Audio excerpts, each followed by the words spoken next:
নোয়াখালীর এই জনপ্রিয় মাছ চিরিং মাছ। ইলিশ মাছের পরে এই চিরিং মাছের স্থান। অত্যন্ত সুস্বাদু হওয়ার কারণে এই মাছ সবারই পছন্দের তালিকায়, তাই এই মাছের দামটাও একটু বেশি। দেখুন আজকে সাপরাশি হাটে এই মাছ কেনার ঢল উঠেছে। আজকে জোয়ারে অনেক মাছ উঠেছে।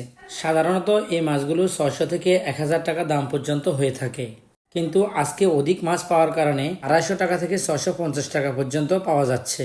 অন্যান্য দিনে মরা মাছগুলো 500 থেকে 600 টাকা রাখলেও আজকে 250 থেকে 500 টাকার ভিতরেই পাওয়া যাচ্ছে। মাছগুলো সস্তা হওয়ার কারণে আজকে 2 কেজি থেকে 5 কেজি 10 কেজি পর্যন্ত করে কেনা হচ্ছে। ভাই আর 2 কেজি দিন।